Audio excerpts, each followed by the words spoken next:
Yan mga loads, mega love, mega shout out sa inyong lahat. Mag-unbox tayo ngayon ng computer set, gaming computer. Ito yung kakarating lang kanina. Ito yung keyboard and mouse. Ito naman yung monitor natin. 27 inches na 4K Ultra HD high definition. So yan naman sa baba guys yung ano.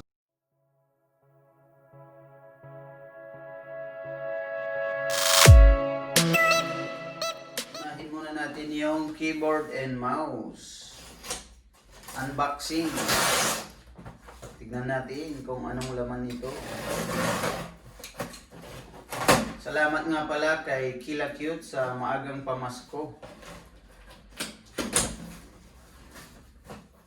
Mega love, mega shout out sa iyo dyan, Kila Cute. Salamat sa support. Ito yung keyboard and mouse combo. Wireless combo. Papakita ba natin? Yes, pakita natin para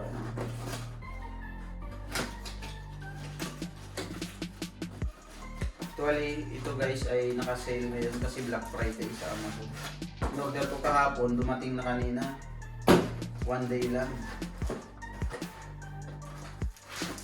Wireless siya. Ayan o. Saka na ako bibili ng pang gaming pagka magaling na maglaro ng yan o guys. Okay. Reviews. Nasaan na yung mouse?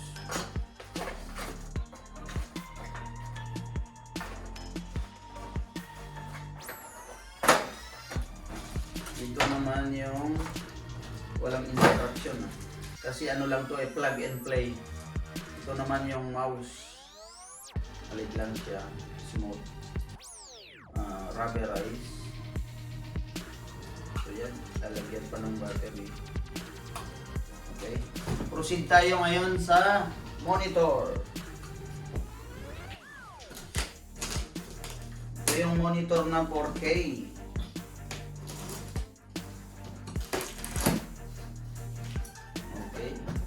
I-unbox lang natin and then i-install mamaya. Yan, may kasama na ding ano, display port cable.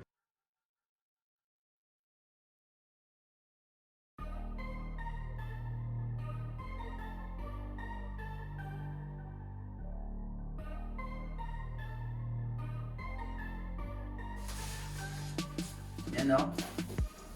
Class A yung ano, yung consumption ng ano kuryente, yung current. Yan o guys. White yung likod. Ito yung model niya ay 27UL500. Yan o. Okay. So yan. Matagal-tagal na nang naka-stock dito. Mega love, mega shout out nga pala, Kabatang. Yan. Kabatang YouTubers. Team Bingo. And of course, mga ka-Erre dyan. Erre Argento and Erre Oro. Binili ko to guys sa Amazon. In 5 days dumating na. Hindi ko pa binubuksan kasi wala pa yung monitor. Wala pa din yung mouse at keyboard. Kakarating lang kasi kanina. Sabay sila ng mouse and keyboard. Ito natin buksan para makita nyo. Ito yung super unboxing na. Dami na. Yung paano kaya? Ito na lang.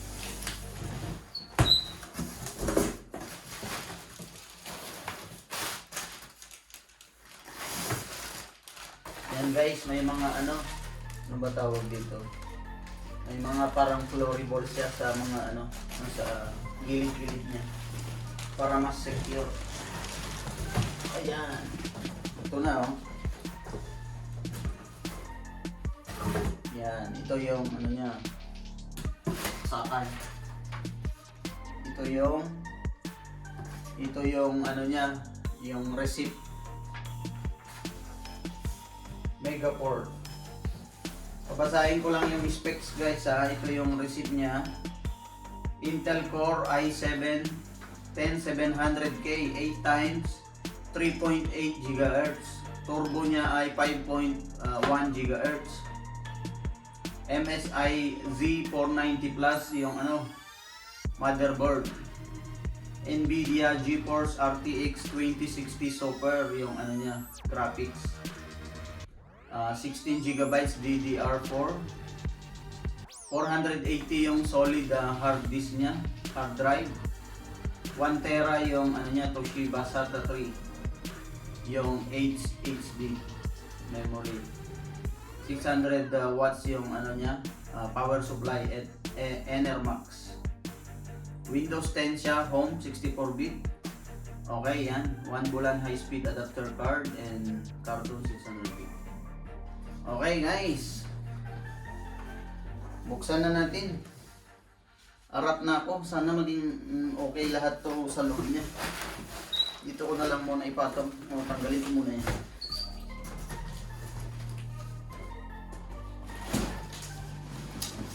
Dami na namang ibabasurang mga karton dito.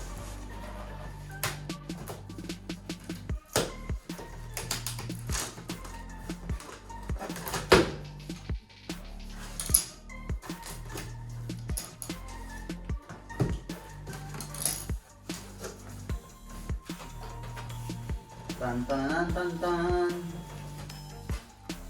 Excited na. Paano kaya?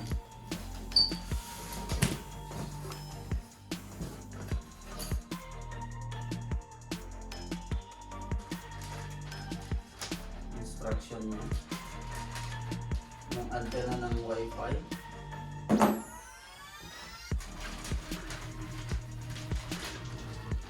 Ito yung graphics card, user manual, okay. Hindi mo natin dito.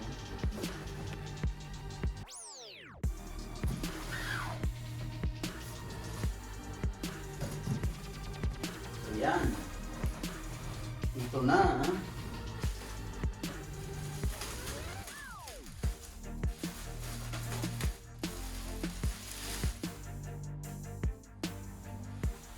Yan. Kita nyo ba guys? Yan. Ikotin ko pa. Yan. Transparent siya yung tempered glass. Dito lang sa side nito. Tapos may 4 o 5 siyang fan. Air fan siya, hindi watercooled. GeForce RTX.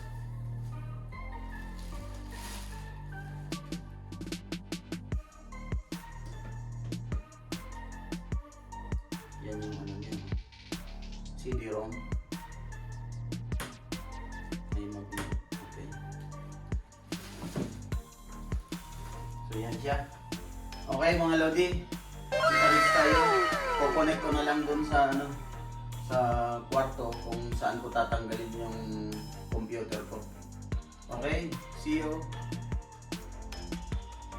So yan mga Lodi, papakita ko sa inyo yung likod ng itong computer na to. May dalawa siyang USB dyan. Tapos yung old pa na pwedeng saksakan ng mouse and keyboard. HDMI, DisplayPort, Type-C, yung USB Type-C, yung bago ngayon. Tapos USB din to pero color red siya. Tingnan ko lang kung anong ibig sabihin yan. May dalawa din dyan, USB, bale 5 total. Tapos may port ng Ethernet, 1 gigabit yan. May din siya, output ng optical audio. Yan. Tapos yung old na audio na. Tapos ito ay DVI. May HDMI din dyan. Ito yung niya yata, graphics. Ito yung graphics card ba yun? O ito, sa taas. Yan, may switch din dyan. Ito yung niya, panel niya, yung tempered glass. Yan, GeForce.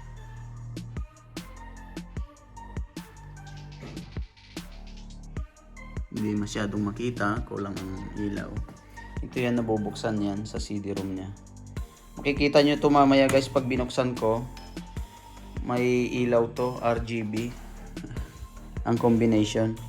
Yan, may ano din dyan. Headphone, microphone, dalawang USB and HDMI. Yan, dyan siya naman. Ito yung power on and off. Yung switch.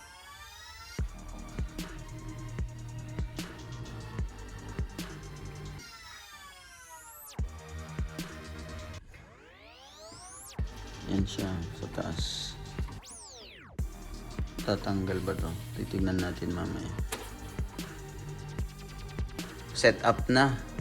Dito ko muna i-first power on kasi naka-ano pa. Nandun pa yung old PC ko. I-ano na natin, i-first on na natin. Ito na yung first ano niya. Dito ko muna nilagay para kasi yung old na PC ko nandun pa sa place niya.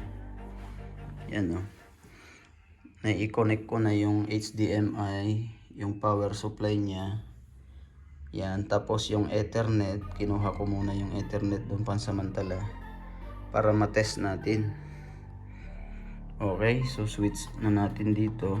May switch dito. Yan. Tapos switch na natin dito. Yo. Yan ang first niya. Alright. Maandar na. Ano kaya to? Code make sure supply input cables. Yo.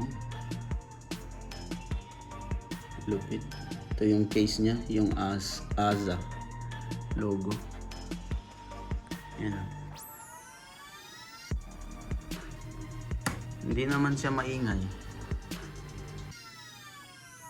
Okay. Just a moment daw.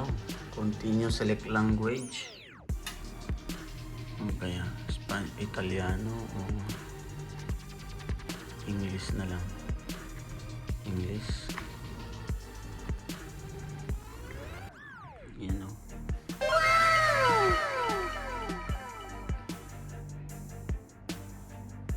Okay. Tignan natin. Let's start with the region. It's correct. Ano kaya to?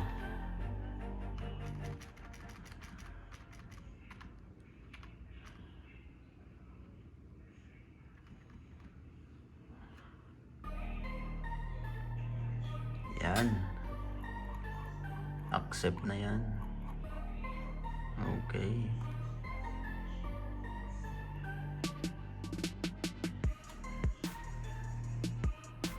Yun. Okay. Wait lang.